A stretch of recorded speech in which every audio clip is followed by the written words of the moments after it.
Right. So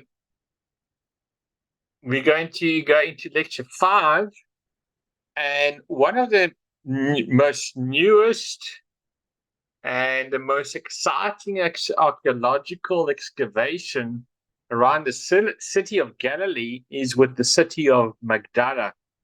And for the longest time, I've never realized how important the city was to the life and ministry of Jesus around the city of Galilee. So what I want us to do is to dive into part 5 or lecture 5 as we see who actually resided in Magdala and why this was so critical to the advancement of the gospel through Jesus Christ. So we're going to go to the map that we've looked at, and we've been bouncing around the Sea of Galilee through the series of this lecture. We started with the Herodians of Tiberias at the bottom there. We went to the religious Jews of the Triangle of Capernaum, Chorazin, and Bethesda. We went over to the pagan of the Decapolis. And now we're finding ourselves on the western side to the place of Magdala. And Magdala came up in the early lectures, if you remember, when I showed you the proximity between Magdala and Tiberias. Mm-hmm. Hello, sorry I'm late. No problem. Welcome. All right, so with Mount Harabel, you can see that Magdala sits, I'll show you just now, sits on the one side, and Tiberias is about 3.5 kilometers to the south of it. Magdala is at the base of Mount Arbel and connects to Magdala as it continues to work its way up north around the shoreline. So there is if you're actually looking at Magdala, and if you're looking at distance around that mountain, so that mountain is Mount Arbel, and around that mountain in the distance there, that's where Tiberias is. So it's literally about 3.5 kilometers from each other. Magdala itself is a remarkable city in the first century world, and it's a remarkable excavation as well. In fact, Josephus, who is a first century historian, and a lot of his writings have survived. So we know a lot from Josephus, and Josephus lived in the time of Jesus as well. So a lot of the information we know is from his books, which have also been found and translated and so on. So Josephus, the first century historian, tells us that about 30,000 people resided in Magdala. 30,000 people. Now, if you recall, we went to Capernaum, Chorazin, and Bethesda, and we said that in each one of those locations, we said, yeah, it's about 1,500 people. So give or take 500 people here or there. So you go down to the shoreline to Tiberias. As I said, it's in the distance in this picture, and a minimum of 50,000 over there in Tiberias. And Antipas moves his capital there in about 20 AD. Remember, we spoke about it. So it's still being built. Okay. So just a bit of information about the size of this thing. It was relatively young during Jesus' ministry. So we know there's at least 15,000 people there. Magdala has about 30,000 people. So it's double the size of Tiberias. We are talking about a significant city on the Sea of Galilee. Now, the name Magdala is actually Aramaic. The Hebrew is Migdal. Magdala, you can hear the linguistic connection between Migdal, which is the Hebrew, and Magdala, which is the Aramaic. And they both mean the exactly same thing. They mean a tower. And it's in reference to a salting tower or a smoking tower for fish, which is what the Greek name of the location, remember? So the Greek name of Magdala is Taricha, and it means salted fish. When you walk the premises of this archaeological excavation, you can see the foundation of the square tower, and you can see that in the distance there in the picture. So that's where the name Magdala comes from. Now, a fun connection to be aware of is in Matthew chapter 5, where in the Sermon on the Mount, Jesus says, "You are the salt of the earth." And some of you remember in the last lecture where I talked about you are the light of the world, being the reference to Hippos, the only city that was on a hill around the Sea of Galilee that would be lit up at night and could not be hidden. I think Jesus is also making a reference to Magdala when he says, "You are the salt of the earth." Magdala was the salting center around the Sea of Galilee. And what's so cool about it is that the Sermon on the Mount is traditionally in this area, and I'll show you just now. And which means that Jesus had a line of sight to both Magdala, which was in the Hippos, which we looked at. And then Jesus says, "You are the salt of the earth and you are the light of the world." You can actually go, there you are. You see that there's a visual for people to lock in. So so we're looking at, this is the site, traditional site of the Sermon on the Mount, or the Church of Beatitude, a beautiful church. And you can see to the one side across the sea is basically Jesus says, "You are the light of the world." And you can literally go there's a visual thing. There's Epos. And people sort of like, yes, we often see those lights flickering on the hill. We've heard about this city there up on the hill.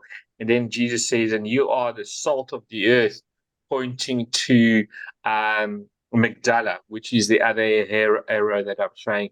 And people are going, "Oh, yes, this is where the salt the fish. This is where the salt tower is, the Magdala." So you can see how Jesus positions himself very well.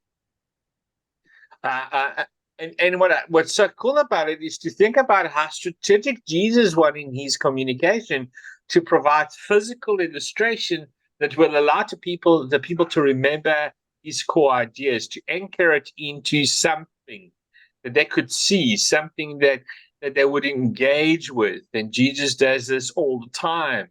And here's just a beautiful shot of, again, Mount of Beatitude, and again, Magdala being right on the one side, and then in the distance across the sea, Epos being in the direction over there.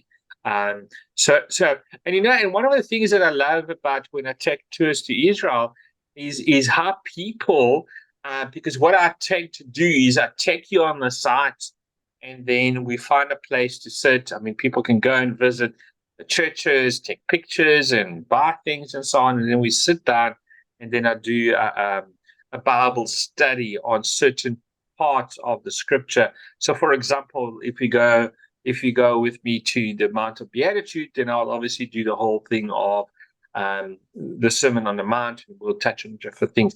What I like about taking people is that you can actually see the place. You can actually see it for yourself.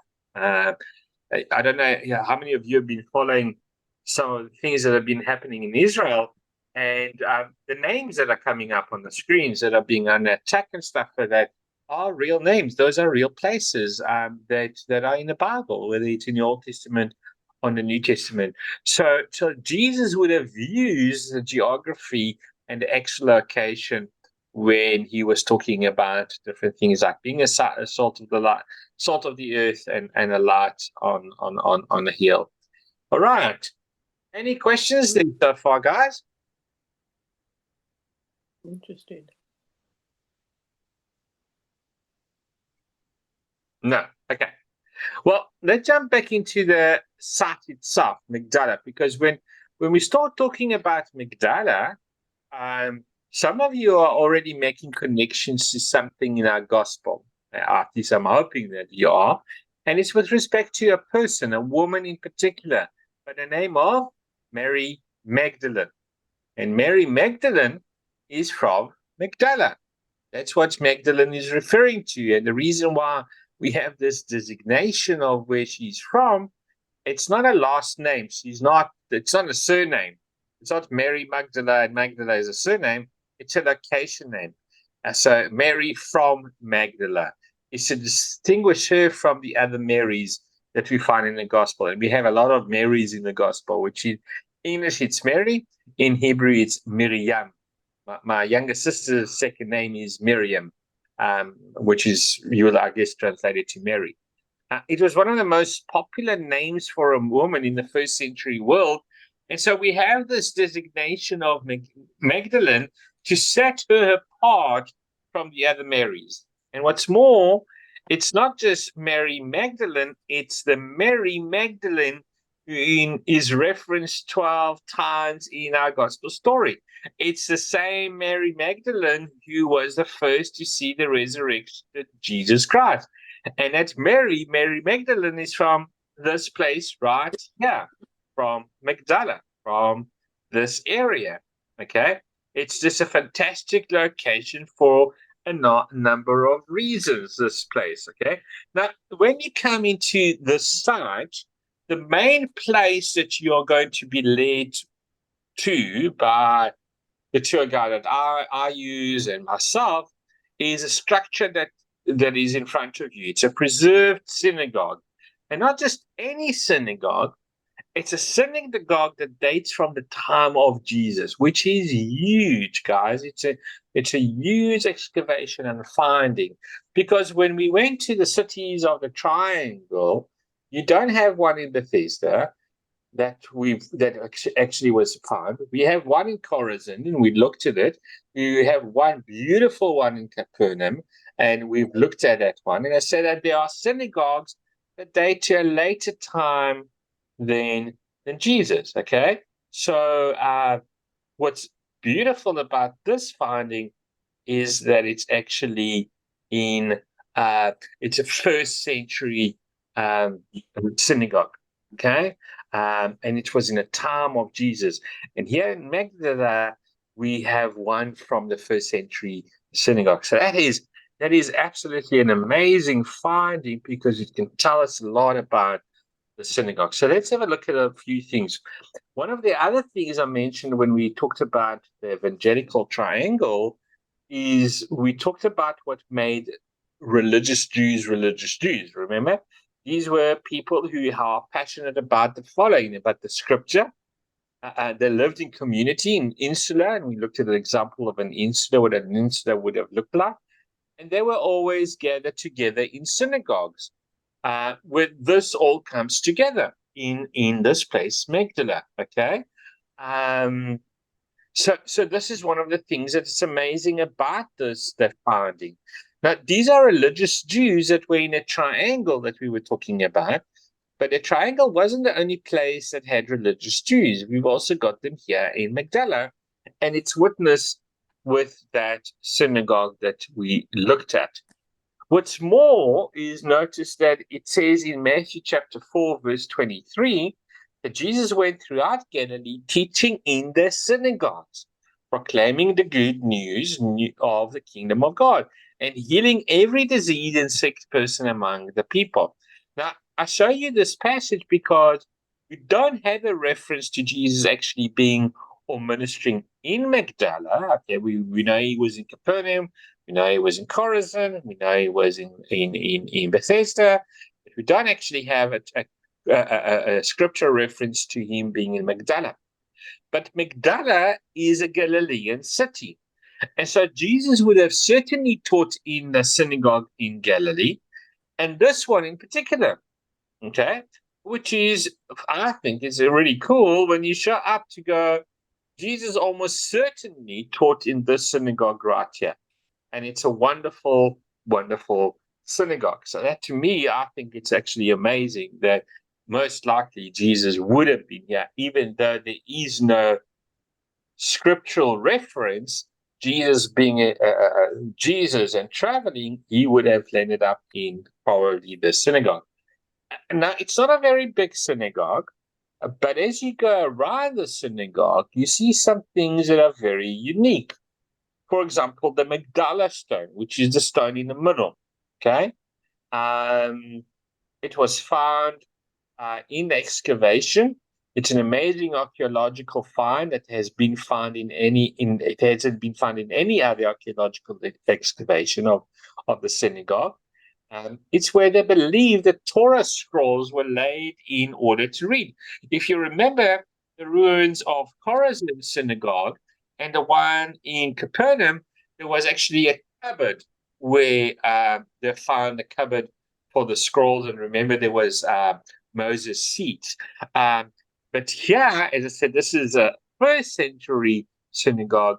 They believe that the Torah scrolls were laid in order to read.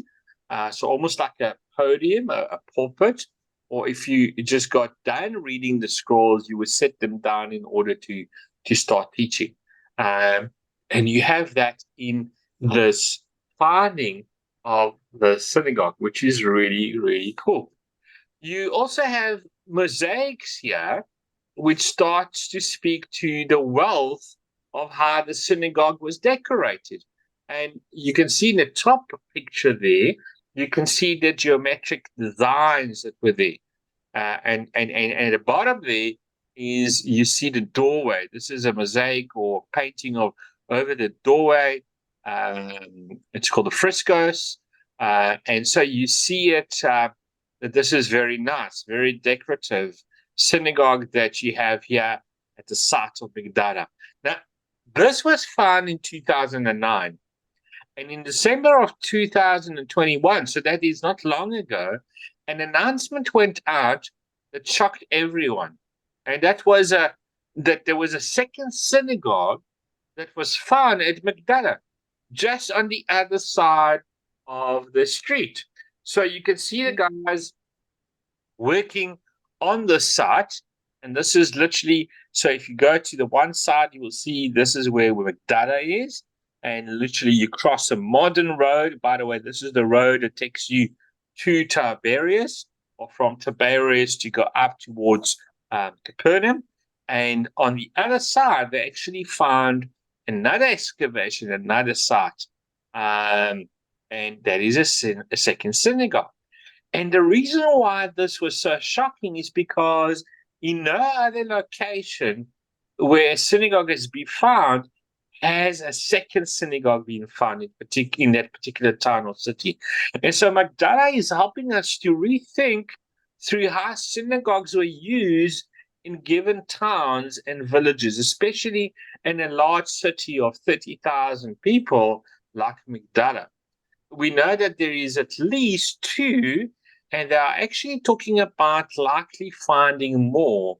And so you see this, the religious nature of Magdala, and you see something just really unique with a possible second synagogue. Now, it could be that the second synagogue was a synagogue for another sect of Jews. Okay, by the time of Jesus, we know we had the Sadducees, we had the scribes, we had the Pharisees. The Pharisees mainly worked in the temple, so that won't be that second synagogue, or the first synagogue might not be theirs, but it could be other schools of thought that instead of now walking with Jesus, which was an itinerant rabbi walking around, that rabbi put down roots, got the community around him, and therefore build a synagogue. So it's quite interesting that in Magdala there are two synagogues from the first century, literally right next to each other. Now, when you start walking through the ruins, there is a lot to see, and unless you're being pointed out by a good tour guide like myself, joking, you won't really know what you're looking at. Okay, so there's a lot to see, even though only 10% of Magdala has been excavated. So there's still a lot that they're going to be finding, and to me, that's quite exciting. And this is part of the market area. So what you're looking down on the picture there is a part of the market area where 28 different shops have been excavated. What's more is that they found cut stone basins. So you can see there's a basin broken down behind the wall, where you could actually be able to choose which live fish you wanted. So you could go to the market and you say, okay, I'll take the tilapia, or I'll take the sardines, or I will take this fish. And it's quite amazing because this hasn't been found anywhere else. They also found water underneath the site, and that there is a spring that is taking water to where these basins are, and that's where the water uh, is fresh, water for the fish from the Sea of Galilee. Now you must remember, you didn't have ice in the ancient world. You didn't have coolers, so the way that you preserve things like fish is that you pack them in salt. Okay, so that's quite exciting to see that. Most likely they've had that. Some other things that are found in Magdala is toilets and sewage and all that kind of stuff. So this little town is full of archaeological surprises. So remember, we said Magdala is salt center around the Sea of Galilee. It's also where they would smoke the fish. They would smoke it in order to export it, both as smoked or packed in salt. But apparently, in the marketplace, you can get live fish, like we said. So this just speaks to the wealth gain that you see in Magdala that wasn't in any of the other cities. And as you walk through the ruins, you see a mikveh or mikvot, okay, which is plural. And what are mikvahs or mikvot? They are ritual immersion bath. The other place where you can see mikvot is actually at the ruins of Qumran, which is in the Dead Sea area. But this is right up in the north. And it was used in religious circle for cleanliness. And these are remarkably preserved. And the water from the spring underneath still flows in these mikvahs today. So this one you can see, if you can see properly, you'll see that those last few steps are actually covered by water. Same water that runs through in those days still runs through today. So that's quite remarkable, hey? Any comments, observation? Blows the mind. Mind-boggling. Mind-boggling. Oh. Yeah. Does anybody live there now, or is it a dead town? No. Magdala is a city, and people are living. So what I'm showing you now is obviously the ruins part of it, but in and around it, is modern day Magdala. It's actually called. It's actually called Migdal Kinneret, which is a Magdala of the Sea of Galilee. It's called in Hebrew now. The modern Magdala is called Migdal Kinneret. Sorry, someone was asking a question?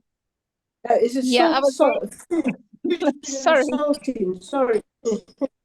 Okay, Margaret, you go first. You go, Margaret. Okay. All the times that Jesus went around preaching, did he mainly go from the synagogue to synagogue? Is that how he moved around?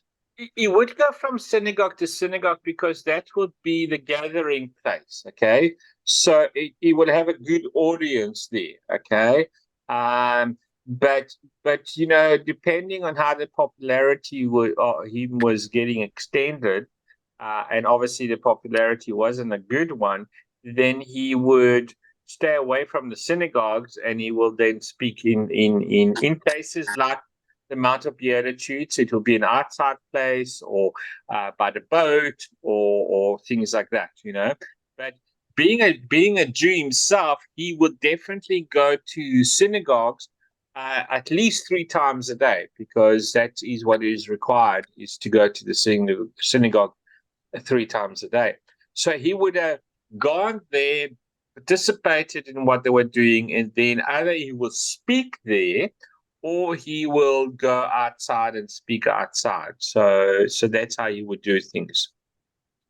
And when he spoke outside, then it would be obviously not just to Jews, it would be to Gentiles as well. Absolutely, yeah. Because in the synagogue, there will only be Jews.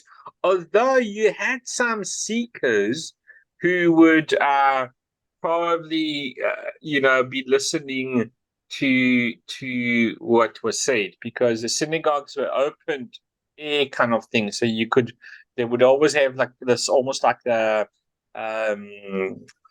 what do I call it? Like a corridor, okay? Like we have a lobby in the churches and things like that, but it would be open, and some people of non-Jewish descent will not be allowed to get into the sanctuary, but will be able to walk around, and they might be able. But mainly when he spoke outside, that's where his non-Jewish audience would have been at. And was his whole mission? He seems to have been very strategic with it. Yes. Was that on purpose? Yes. Yeah. No, absolutely. And that's why we're spending a lot of time here, because last lecture, we spoke a lot about the pagan, so the Gentile. Now we're back into the Jewish part. Next week we will talk about the zealous, because all these groups, all these political groups, were in that area of Galilee, around Galilee. Not so much in Jerusalem, but more so in Galilee. And outside of Jerusalem, Galilee was also the hub for religious Jews, because of the influence of Hellenism and Roman. There were a lot of schools there, and a lot of those kind of things. So a lot of the Jewish sects, the Jewish political parties would go and spend time in there. That's where Jesus would then encounter them. And just last question. Sorry, they've been lost. Were most of his followers Jews or Gentiles? I would say majority would be Jews, but definitely, there is, especially in Galilee and in and around Galilee, there will be a lot of Gentiles. Not so much in Jerusalem, yeah. Thank you very much. All right. I think who else, Vivian? I think you had a question or two. I just asked, is the fish and salting industry and the boat industry still going there? Is it still up to date? No. The obviously, because with modern technology, you don't need to salt the fish the way they did it. The factories are actually run by kibbutzim, more than one kibbutz. And there is one kibbutz which is actually on the other side, not where Magdala is. So it's where we were last week, where Hippos is, okay, in the Decapolis, okay. There is a kibbutz there that does the packing of fish and things like that. As I said, that there's a very good restaurant there that sells what is known as St. Peter's fish. And they are known to, in Israel, there's a factory that deals with a lot of canned sardines and things like that. But nowadays, in Tiberias, you've got huge fishing harbor, and you've got markets, and you can buy the fish fresh and take it home, especially on a Friday, the Shabbat. Before Shabbat, it's customary often to eat fish. Then you will buy your fish, and then you take it home before sunset, get it ready, and all that kind of stuff. So, so things around there changed, Yeah. All right. Can I also ask a question? Is that Carol? Yes. It is. I didn't know that they had to go 3 times a day to the synagogue. Yes, Why did they, every day of the week? Every day of the week. So you basically have the morning prayer, you have the afternoon prayer, and then you got the evening prayer just before the sunset. So that is required to do all the time, but obviously majority of it they will go on a Friday. So now, depending, the big synagogues in Johannesburg, in Cape Town, the big cities will be open for 3 times a day. The other synagogues will be open on a Friday and on a Saturday. So I know not far from where I stayed is a synagogue, and whenever I take Michelle to do first aid on Saturdays for a match, when I drive back, I can see these cars there because obviously the synagogue is open, but during the week it's not open. So it depends also on the synagogue. But in Jesus' day, it definitely would have been three prays. Look, Jesus would have gone often when he talks about that he would go to a secluded place, to a quiet place. It would often be to pray, because it would be one of the times that he needed to pray. But when he was in a city where there was a synagogue, he would go into the synagogue to pray. That's for sure. Okay. Yeah. So it's not required to go into the synagogue to pray. You do have your prayers, and that's why in modern time people don't do that necessarily.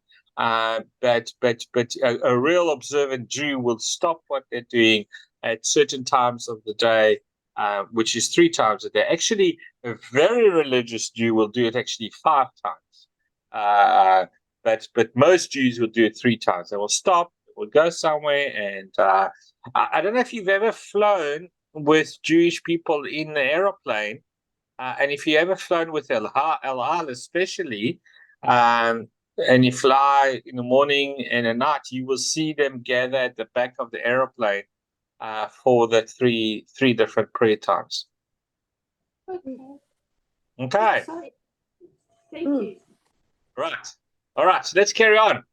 What I need you to have in your mind with all of this, when you think of Magdala, is its wealth. Okay, it was a very wealthy area. Okay, very, very much like Hippos.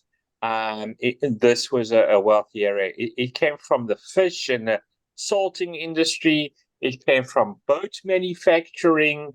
So we're told that they manufacture boats in Magdala. We have obviously an amazing market with a lot of products coming from other parts of the world.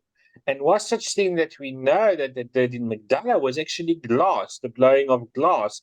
And there's evidence of that in archaeological excavations. So you can imagine, you can almost close your eyes and see the business, the activities that were taking place in and around, that harbor. I don't live too far from the harbor, and at night, especially sometimes depending where the wind is blowing, we can actually still hear the people stuck working in the harbor. We can hear the train, and we can hear them packing things, and we can hear the cranes beeping and all that kind of stuff. So I can almost imagine that kind of rushing and business happening in Magdala as well, with the manufacturing of boats and all that kind of stuff. All right, there were even Josephus even tells us that they did metal fabrication there as well. Now, this hasn't been attested yet in archaeology. They haven't found something, but there are remnants of leftover pieces of metal that may speak into this. But nothing is definite. It's not that they've dug anything.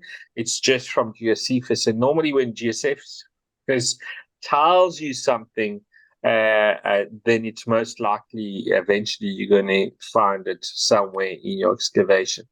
But again, only 10% of the site has been excavated. So it's very little if you think about it. But this was also part of the industry of Magdala that brought about wealth. And once again, Josephus also tells us that they had hippodromes, okay?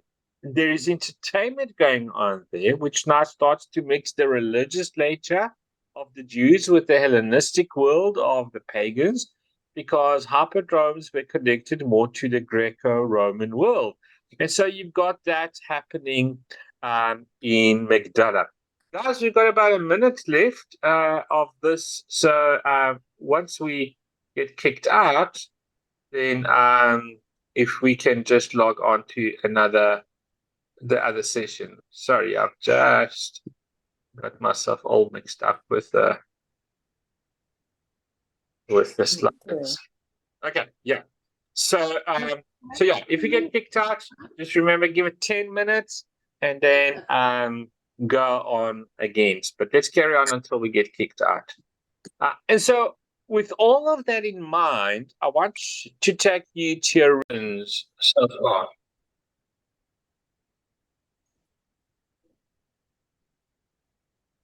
Well, I will answer that question you WhatsApp me at the end. But are there any questions so far? Thanks, Michal.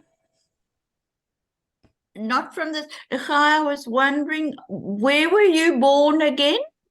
I was born in Bathsheba. So if you look at the Yeah, map in front of Yes, you, yeah. that's where I was born. Yeah, and then I see it's quite close to Gaza then. Yeah. No, It's about 50 kilometers from Gaza. oh gosh. Yeah. Very Yeah. cool. Sure. So yeah, my family still lives there. I've been almost every day. There's been sirens and going in and out of shelter. And yeah, Goodness. yeah. Awful. And there's other places where you see where it says Ashdod. And there's another place between Gaza and Ashdod, which is called Ashkelon. They've actually been evacuated from there. So there's been over 300,000 Israelis that have been evacuated from the cities close by to more south, more eastward towards the Dead Sea. And if you look at the bottom there, Elat, which is at the bottom of the peninsula there. So that's where they've moved into. All right, guys, let's carry on, and then we will look at some more questions at the end. So we were saying in the last slide, we were looking before we got disconnected, that that was what was happening in Magdala. What's more is the location. And if you remember when we were doing the lecture about the different things, when I do a study like that I looked at, geography was one of them. And again, you can see where it says the Megiddo and where it says the Hatzor. So in between Megiddo and Hatzor is in the Sea of Galilee, and Magdala will be on the left bottom side of that circle that is circled in there. So it was a part of the trade route. You had this international coastal highways that are going through. And by the way, to make it a bit more up to date, the route that the Israeli authorities are telling the Palestinian guys, not Hamas, but the Palestinian guys, to go through into Egypt would be that purple route. Can you see that purple route? Okay, yes. That's a Via Mara, which is just the way of the sea. Okay, and it was a route that in those days, obviously in the Old Testament and so on, it was controlled by the Philistines. That route is a road, still a road. It's called Road 323, which then runs right through Gaza. And they're basically telling them move from the north of Gaza, move to the south of Gaza, and then into the border between Israel, Gaza, and Egypt. So that's just to make it more up to date. But back to Magdala. So Magdala would have been in that blue route, okay, which was one of those trade routes. It's also just there 3.5 kilometers from Tiberias, as we said, and Tiberias was big into trade and all that kind of stuff, and that would have brought wealth to Magdala. Okay, so now with all of that in mind, I want to take you to a really amazing passage in Luke chapter 8, and in verse 1, 2 to 3, we read this: that after this, Jesus traveled about from one town and village to another. So as we said, he's moving around. We saw him in the three cities in what we know as the Evangelical Triangle. We saw him in Hippos. We see him now in probably Magdala and Tiberias. So he's moving around proclaiming the good news of the kingdom of God. The 12 were with him, and also some women who had been cured of evil spirit and diseases. Mary, in brackets, called Magdalene. Okay, so it's Mary from Magdala, from whom 7 demons have come out. Jesus had healed Mary, and that's probably along with some other encounters. Mary gave her life as a way of saying, I want to be a passionate follower of Jesus. Okay. And at the Hill, we've been talking about this in the series that we've been doing. If you find what you're looking for, about being that disciple, being that passionate follower of Jesus, not just saying, yes, I'm a believer, and that's that. Okay, so she was probably going through that intimate encounter with Jesus, saying, I want to be your follower. And the scripture carries on, it says, you have Joanna, the wife of Chuza, the manager of Herod's household, Susanna, and many others. Okay, so these women were helping to support them out of their own means. So they are giving to the ministry of Jesus. Now, on the one hand, this is so deeply compelling, and I want to come back to that just now. But on the other hand, this also brings you to laughter. And here's why. It is the reference to Chuza, the manager of Herod's household. Now, which Herod are we talking about here? Well, we're talking about Herod Antipas. Okay. Again, remember the way that around the Sea of Galilee, these are political areas. Okay. So Herod Antipas is one of the 3 sons of Herod the Great that got territories after Herod died in 4 BC. So you have Antipas Philip, okay, and Archelaus, who was deposed in 6 AD, okay, and was replaced by a Roman governor. And during the time of Jesus, this is Pilate, who has jurisdiction right here in the Sea of Galilee. Antipas is the one who killed John the Baptist. So this is the Herod we're talking about. Herod Antipas is the one who killed John the Baptist, okay? And he basically is the governor under Pontius Pilate, who is overseeing on behalf of the Roman the regime this particular part of Israel, okay? So that is Herod Antipas is the one who's trying to eliminate Jesus and his ministry. And what gets recorded here is that Antipas is residing in Tiberias with Chuza, his chief financial officer. And it says that Chuza's wife is actually taking the money that Herod Antipas has given her husband, and she is using the funds to the very ministry that Herod Antipas is trying to squash. Okay, so there's just a sense of only God here could do this to help fund the ministry of Jesus.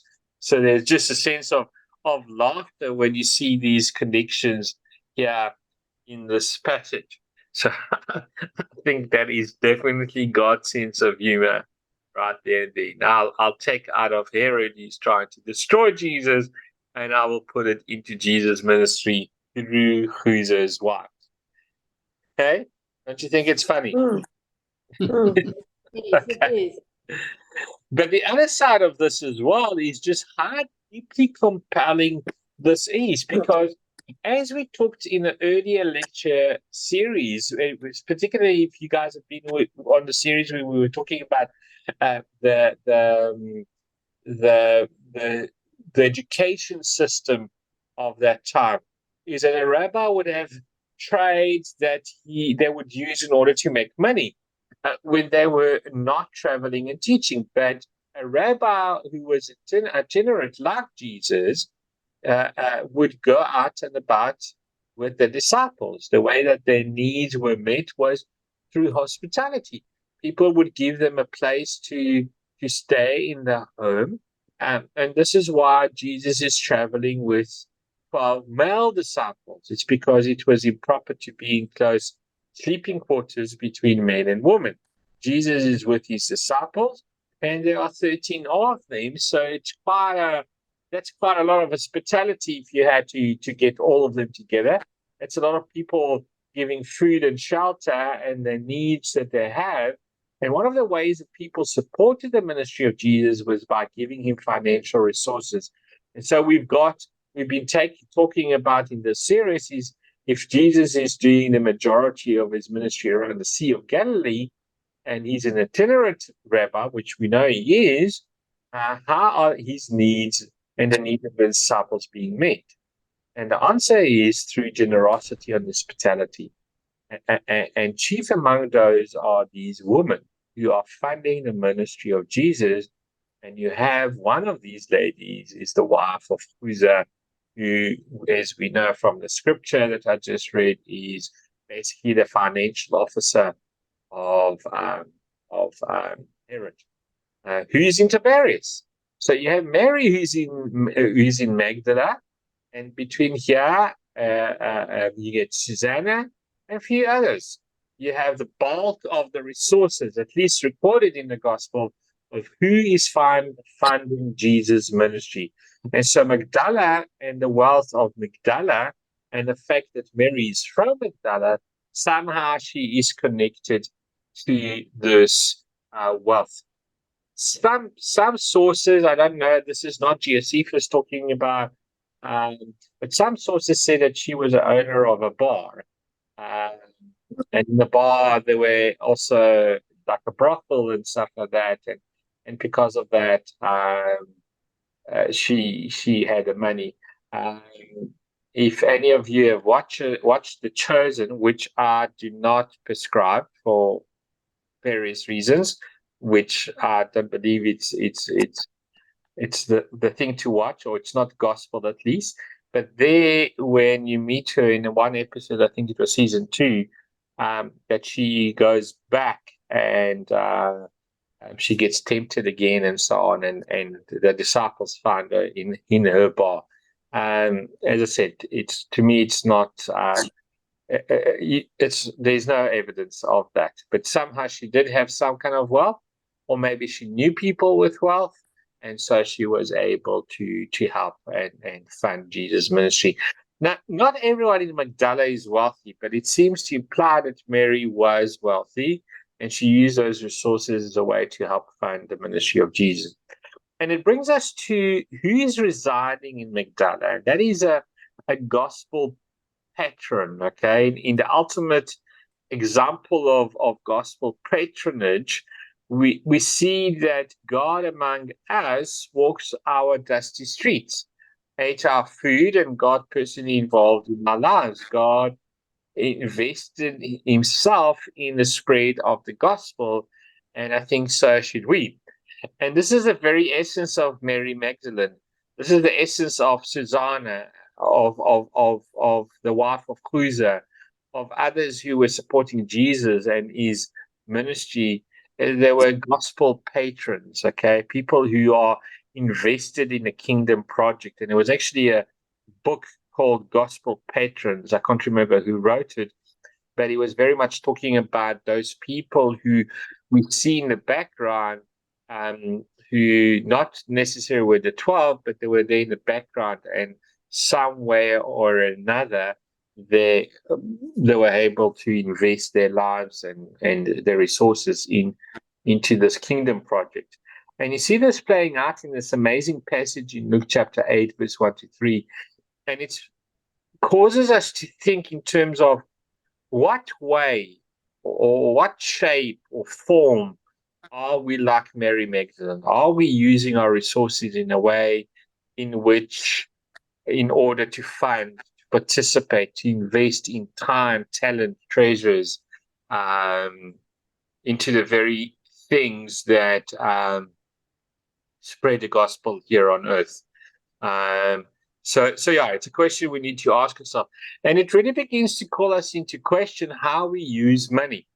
And that's how Jesus was able to do his ministry around the Sea of Galilee, with the gospel patron of Magdala, as well as Tiberius, as well as we don't know where the other people came from, but they were all doing what they could to seek God's kingdom advance here on earth, and as it is in heaven. And it's what we are called to do as well, to be, in a way, gospel patrons.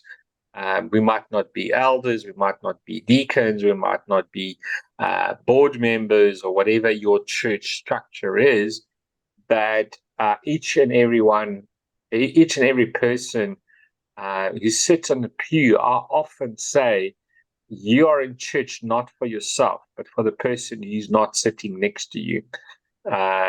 We are gospel patrons. We in church not just for ourselves, but for the empty seat that should be filled by us inviting someone and say, you know what, come to church, come to church, come to church, and that is, I think, a very strong call that certainly Mary Magdalene and others who ended up being basically the one to finance a big part of Jesus' ministry we're doing. So, guys, some discussion questions. What was your biggest takeaway from the teaching? Where in your own life have you been touched by the generosity and hospitality of others? What are some of the concrete ways, be specific if you can, you investing in God's kingdom right now? What are some of the ways you have been thinking about or feel compelled to invest in God's kingdom? And how will you begin living out the truth of this teaching this week?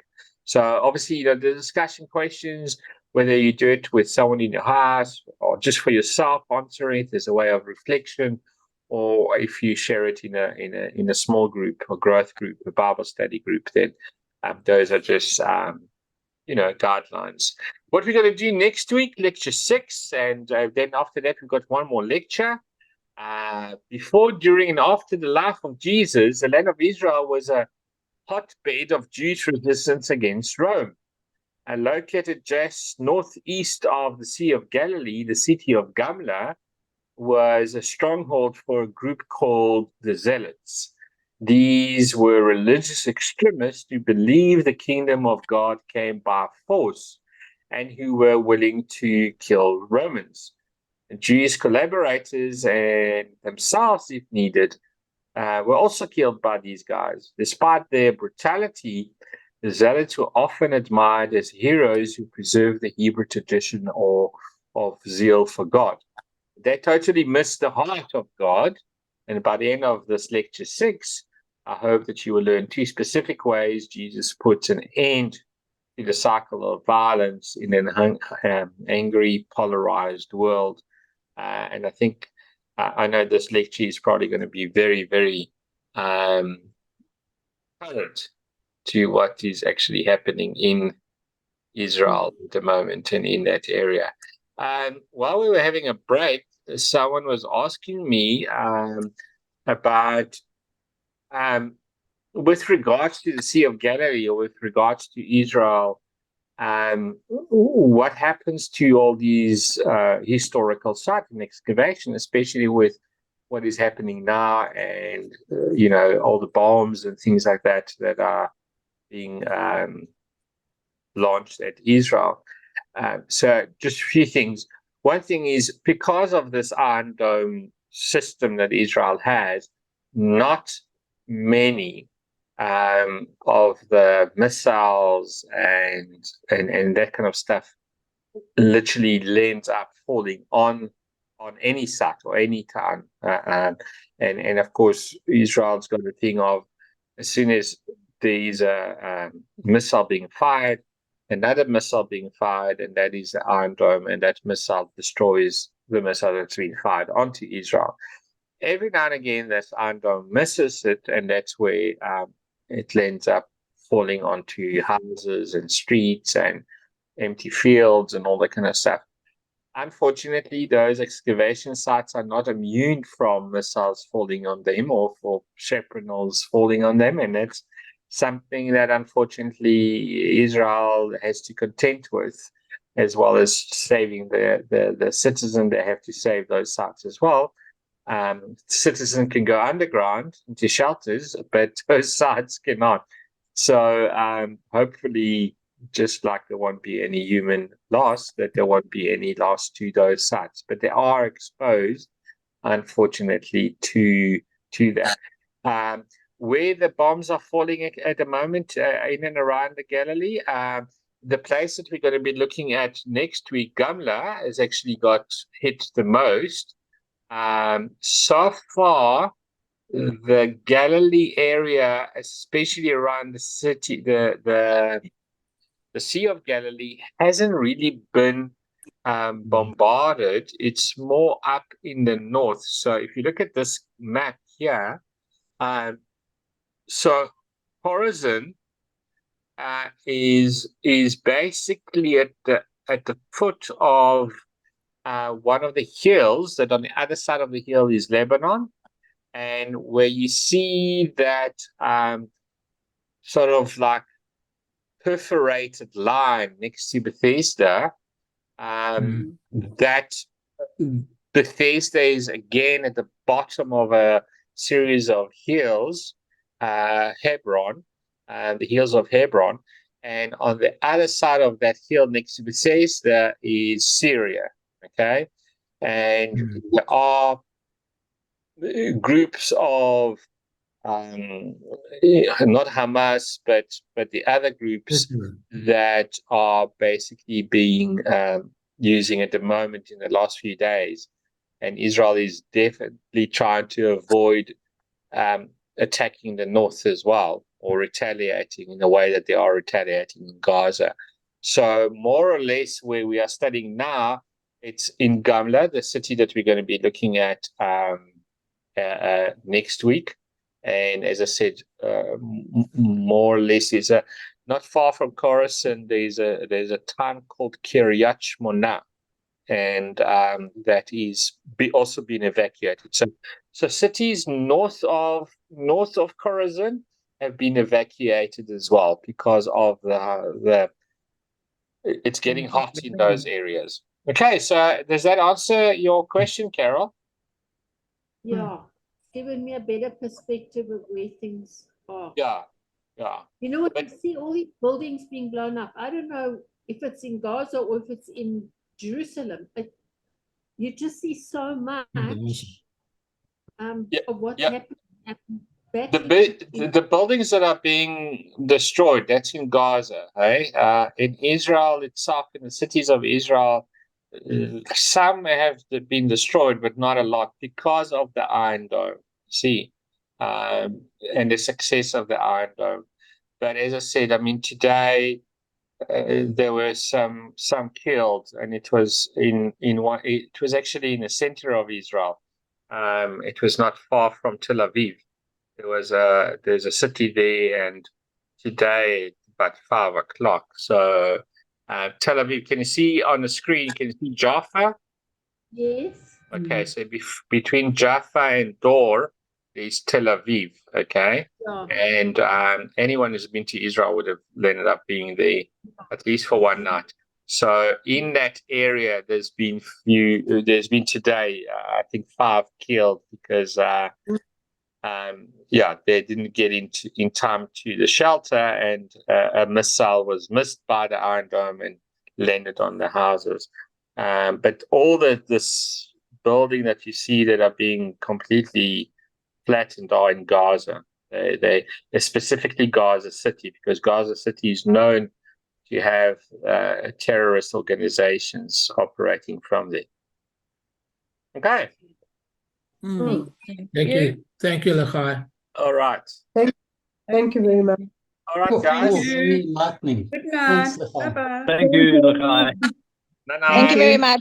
You're welcome. Bye. Bye.